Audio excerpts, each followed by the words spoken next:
မင်္ဂလာပါ Cyber Scan မှာအားလုံးကြိုဆိုပါကျွန်တော် Cyber Scan နဲ့ Twitter ဘက် run ခွင့် founder ဦးစီသွင်းဖြစ်ပါတယ်ကျွန်တော်ဒီနေ့ပြပေးချင်တာကျွန်တော် site မှာထပ်ရောက်ထားတယ်ကျွန်တော် Twitter mountain main ပေါ့နော် Twitter mountain main ကနေအခုနောက်ထပ်ထွက်ထားတဲ့ Twitter M5 ဆိုရဲကျွန်တော် carbon frame mountain bike လေးကိုကျွန်တော်ပြပေးချင်ပါတယ်အကြောင်းအားဖြင့်ဆို4ရောင်လောက်လာတယ်ပေါ့နော်လောလောဆယ်ကျွန်တော်ရှိမှာcustomer ယူအယောင်3ရောင်ရှိမယ်3ရောင်လုံးကိုကျွန်တော် break လေးပြပေးပါမယ်သူရဲ့ space တွေကိုလည်းကျွန်တော်ပြပေးပါအဲ့တော့ကြည့်ပြပါကောင်လေးကတော့ Twitter M5 ကျွန်တော် dark gray အောင်ပေါ့နော် dark gray အောင်ဒါသူ့ရဲ့ carbon design ဖြစ်မယ် carbon frame design ပေါ့နော်ဒီ carbon frame design ဖြစ်တဲ့တော့သူအောက်မှာကျွန်တော် M5 ဆိုဥစ္စာလေးရောင်ပြန်လေးလည်းပါတယ်ပြီးတော့လို့ရှိရင်ကျွန်တော် gear ကကျွန်တော်ဒါ Shimano Theory 120နဲ့မှာထားဖြစ်တဲ့နောက် gear Shimano Theory 12 speed shake retrospect hollow front ပေါ့နော်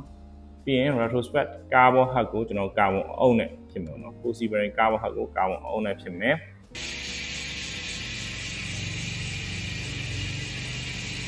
tire က Mazda Pace tire ဖြစ်မယ်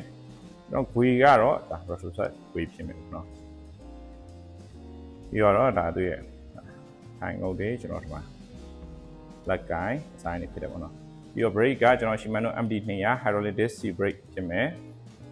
ပြီးတော့ဒါကကျွန်တော် foul lock ပါတော့ပေါ့နော်ပြီးတော့ဒီမှာ shape hub 4C bearing carbon hub ကို carbon အုံးနဲ့ဖြစ်မယ်ဒီကောင်က boost frame ဖြစ်တယ် boost hub ဖြစ်တယ်ပေါ့နော်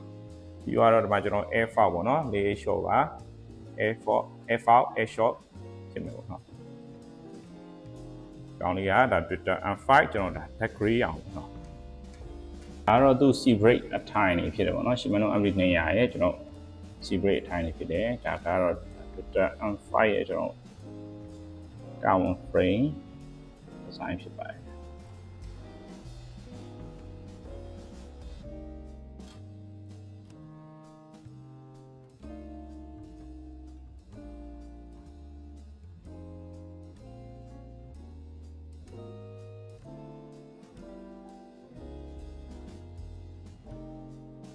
နောက်ဒီလိုမျိုးကျွန်တော်တို့ဒါ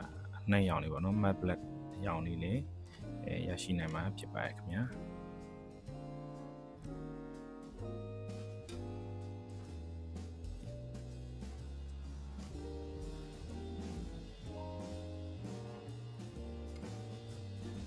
ဒီရောင်လေးကတော့ဒါကတော့ကျွန်တော် holographic color လေးပေါ့နော်ဒီရောင်လေးလည်းကျွန်တော်ဆိုင်မှာရရှိနိုင်မှာဖြစ်ပါတယ်ဗျာ